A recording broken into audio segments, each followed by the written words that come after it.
your guide to the truth. TheNewAmericanMedia.com. Hello everybody, Brian Engelman here at the 2018 Politicon in Los Angeles, California. I'm joined with Austin Petersen. Austin is let's see, how do I describe Austin? You are a proponent of liberty. You are heavily involved in the Libertarian Party and politics in general. It's good to see you again, by the way. Hello, how are you? Yeah, I'm doing great. Thanks so much for having me on the show today. Absolutely. Well, just maybe for the people that haven't been following you all that much, you've been very involved recently with campaigns. Yeah. Give us an update on what you've been through and what you've learned in that process. So I just completed an unsuccessful primary run in the Republican Party of Missouri for their U.S. Senate race. This was ultimately the race that's going to be between Claire McCaskill and Attorney General Josh Hawley. I spent a lot of time at picnic tables, at backyard barbecues, and barn houses, talking to red state Republicans about liberty. As a matter of fact, a lot of the conservatives of Missouri have actually never come into contact with a well-spoken libertarian. And many times the libertarians that you're going to meet in your small town are going to be the gold bug hoarding, like stay out in the middle of the woods, multiple guns, laser sights. I'm off the grid. Drones, I'm prepping. Yeah, exact grid, right? That Don't tread on me, bro. Not that I don't love those guys, and many of them don't support my campaign. They absolutely did, and we stayed at their houses, and we love them, and we thank you very much. They drove the bus. Many of them came and drove the Liberty Express. So good people. No, I know, and that runs through my blood as well. But I can poke too. fun at it because there are wacky people on the fringes of that are kind of easy to make fun of, and I acknowledge that. But those people, you know what? Those are my best friends. Just so you know, I was preaching to the normies, right? I was talking to the regular folks, and trying to cross over a little. Trying to cross over a little bit, because when I was in the Libertarian Party, a lot of it is fighting over like small little issues. Oh yeah. Where you agree on 95% of the things, but you're fighting to the death in the last 5%. I really enjoyed spending time amongst people who even sometimes they would even be hostile to some of the ideas that I was bringing about. So I introduced a lot of people to the core message of economic freedom and personal liberty that I deeply believe in. I think it's a foundational concept. I believe in individualism over collectivism, and I believe in the individual life. I'm pro-life, so that makes me a little different as a libertarian, but it makes me a really interesting radical Republican in other ways. So it's kind of the leather jackets, gangs showing up, at the Republican Club, Well, that it's really interesting. I was having a conversation with somebody about punk rock music and how the only way to be punk in punk rock music is to be a conservative. And right now, and right now, counterculture is conservatism or libertarianism. Right. It's hip to be square again. Yeah, if you will. Well, sure, and the anarchy in the UK, right? The Sex Pistols, Right.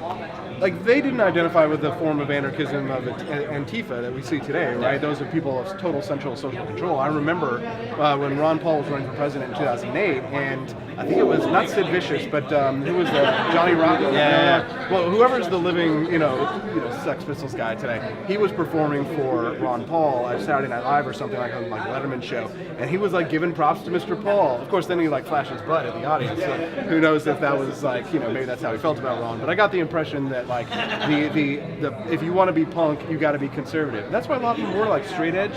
You know what I mean? Socially conservative. They don't drink or do drugs, things like that. They have wild piercings. Like Ted Nugent, maybe. Kind of. He's more of the true redneck Republican. He's more like Leonard Skinner style, dirty red South kind of. It's a different culture because with punk it's more urban, right? Or suburban. Well, okay. Well, let's stick with urban. Kanye West. What did you make of the treatment? You see how Taylor Swift is treated because she wants to back Democrats in Tennessee, and she's praised, and she's so thoughtful and articulate and well-spoken. Kanye, the stuff that was said about him, he's a wacky cat, granted, but the viciousness of what happened to him for coming out and having a meeting with Trump was interesting. Wacky doesn't mean insane. And so when Pete Davidson on SNL was criticizing Kanye, saying, hey, try the pills, Kanye, trust me, they help. Well, he's the only one who's admitting that he has an actual mental problem. So it's one thing to, he's assuming that Kanye has an issue. The problem is that the left has been dehumanizing the right for so long, saying, oh, we want more people to die, because of the healthcare system, right? So to them, for us as, right-wingers perhaps, we think that they're just wrong. But for us, they think we're evil. Right? Yeah. So that's the problem is that on a, not only is Trump Hitler, he's actually worse than Hitler, right, in their mind. minds, right? So they've dialed up the hyperbole to 11, right? These speakers go up to 11. Yeah, it's Spinal Tap. Man, this is all about music. I'm liking this interview. Rock and roll and punk. Yeah, okay, yeah. And I can hang. But I mean, in some ways, it is a ridiculous comedy because what the Democrats have become is this just disgusting goop of like conglomerated, socialist, Marxist, Marxist feminists, and the LGBT crowd that I support LGBT rights, but we're talking about forcing people, right? We're talking about invading private property, using government force to like force people to accept lifestyles. I believe in voluntary interactions. I believe in freedom. I believe in free trade and free trade of ideas. I have my own personal social views, probably quite liberal compared to many conservatives. People can call themselves conservatives, but liberals aren't that liberal. The liberals of today are not very liberal. No, they're the fascists. They are the fascists today. If you're not in lockstep with them, or Antifa, right? It's a totalitarian left, right? And we have to beware because I don't want to have blinders on to our own people. Because I've met a few Nazis, right, at some of the right-wing rallies. People who proudly proclaim, the gospel of Mussolini and Adolf Hitler, blood alone moves the wheels of history. They've memorized his speeches and stuff, right? That was Dwight Schrute from The Office who gave that speech, that Mussolini speech. Blood alone moves the wheels of history. So, do I get to be Mose in this one? Yeah, exactly. What do I just run around the background? Bears Beats, Battlestar Galactica. All right, sorry. This isn't even that funny. All right, I'll give you better content, I promise. I love The Office. I love when Jim dresses up as Dwight. Yeah. Bears Beats, Battlestar. Yeah. What are you doing? Yeah. Well, so anyways, back to like the cultural movement. Kanye, like what Kanye is doing is earth-shattering. It's like I saw Dennis Rodman here yesterday, and I just had to congratulate him.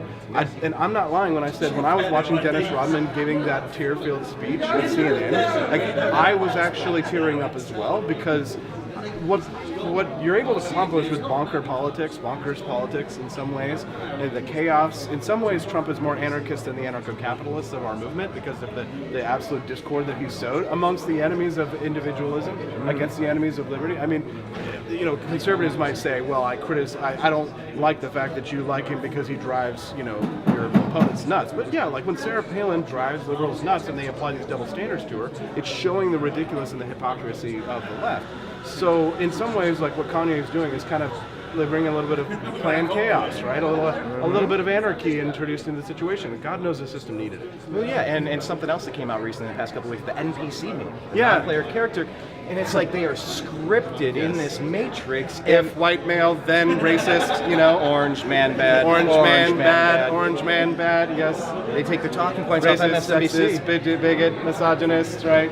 And it's just this broken record of hysteria and the outrage, the addiction to outrage. Well, it's perfect timing because it's like Elizabeth Warren, 1024th Native American. Yes. Right, which is actually about the American citizen average. Even lower. Or perhaps even lower, Perhaps right? even lower. And then, of course, the triangulate, it's coming through like South America, maybe Mexico, right? So possibly Central America. But here it is Halloween, so we're going to get our annual lecture about cultural appropriation. Of course.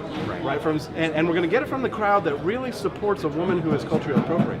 Because she actually paraded herself out as a woman of color. Right? The first woman of color in the Fordham Law Review. I was trying to beat this into a head of a liberal last night. He's like, but that's not how they do it on genetics and DNA. Well, then why did she release a DNA test? Anyways, my thing is that I think the liberals are obsessed with race. I think they're obsessed with sex. I think they're obsessed with gender because that is their identity of what they are or what they were born with or something like that. Those traits, that's all they have. They're not very interesting people above and beyond that. So we're supposed to find them interesting because they happen to be born, transgender, or we have to find you interesting because you were born gay. Well, that's probably the least interesting thing about most people who have accomplished things in their lives. It's one of the least important things that I care about on a daily basis. Content of their character, not color of their skin. But you sound like a radical. Are you a Nazi? Is that from adult? No, that was good old Martin Luther King Jr., right? So he was a Nazi. Martin Luther King Jr. was a Republican, and so were a lot of good civil rights activists. And it's just would they even be I wonder what they would be getting called right now if they were meeting with the president. Would they be getting the same abuse that Kanye is getting? Yeah. Well, I mean, listen, the left is more Malcolm X now than they are Martin Luther King Jr. Oh yeah. The civil libertarians have moved firmly into the conservative camp.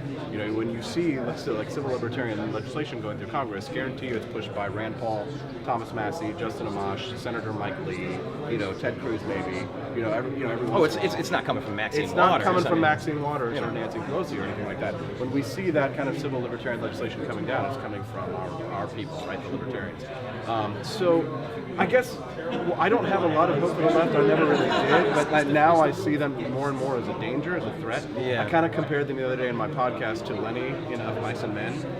When he's like he pets things. Wants to tend the rabbit. He wants to tend the rabbits, and then he sees a beautiful girl and he wants to pet the beautiful girl, and then it's the economy, and Bernie wants to fix the economy, and then he's like, ugh, and then he breaks the economy because he screwed it up because he doesn't understand the strength of the government and what it's for.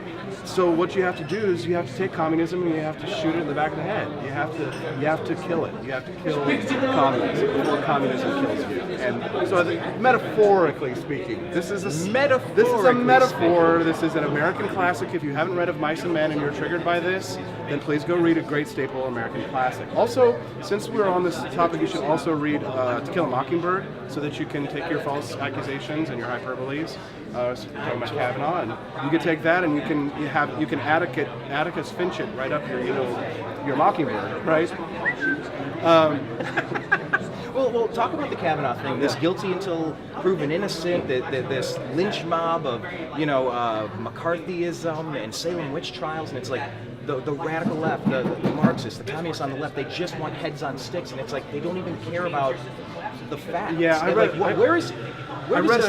read a great piece on the National Media. I think it was David French, who talked about how there was a community meeting of black leaders, and that the black men one stood up and said, "Where's the due process?"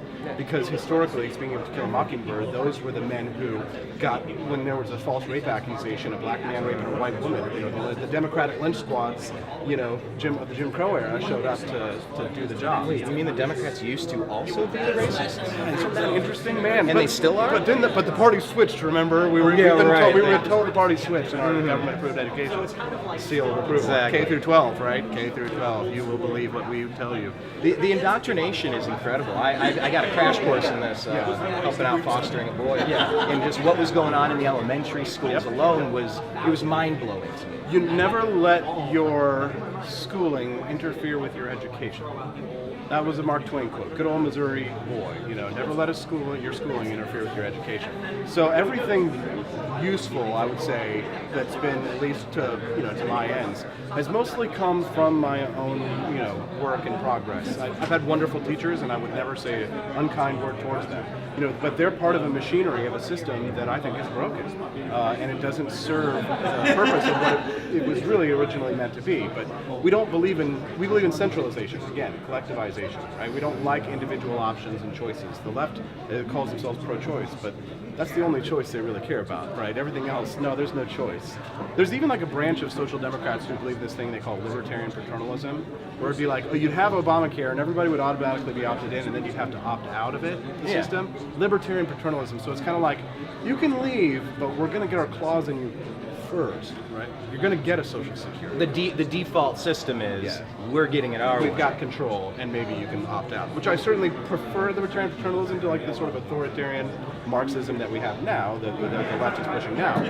But I don't have much hope for the left. I think the culture wars are what we're losing as conservatives and as libertarians, and that's why we need more good non-fake news media outlets reporting, and not, hopefully, I'll be talking about this today at 5 p.m., but not getting banned on social media, because I certainly have had that happen to me as a federal candidate running for federal office, being banned by social media. Yeah, I mean, what we have going on with social media, do you think that this is going to, first they came for Alex, and nobody said nothing. Right. Nobody said anything.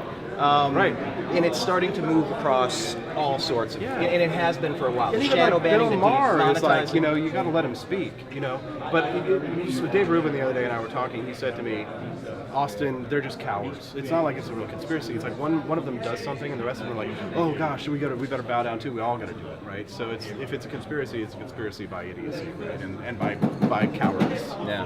Well, okay. So then, with your running with the election, what is your sense with the midterms and where we're headed, looking forward to 2020? Do you have any insight on what you're seeing coming down the road? I suck at political predictions. That's why I probably lost both my elections when I ran. So hey, Lincoln lost a lot of times before he did anything. It's true. But I really couldn't tell you, man, because again, I'm always wrong. Every time I've done this kind of stuff, I've always been damn wrong. That's why I'm a libertarian, because I don't know how to live your life for you. I'm probably going to be wrong. I'm going to choose the wrong kind of clothing for you. I'm not an authoritarian. Do whatever you want, and good luck to the true conservatives that we were fighting for liberty in the elections. The rest of the status can. That's all. So then, let me let you go. Thank you for taking a few minutes and joining me today. Tell people about your podcast, about your speech today, where they can find you online, all that good stuff. Yeah, so Facebook, Twitter, and Instagram is all AP for Liberty, AP the number 4, AP for Liberty.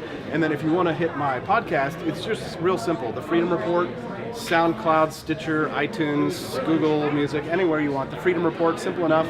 And I'm twice a week, so you can get it, download it, and listen to a guy talking about freedom. Excellent. Austin Petersen, thank you very much for your time again, buddy. Yeah, to be continued. So yeah, appreciate it. Very cool, man. Yeah, good content. Your guide to the truth. TheNewAmericanMedia.com.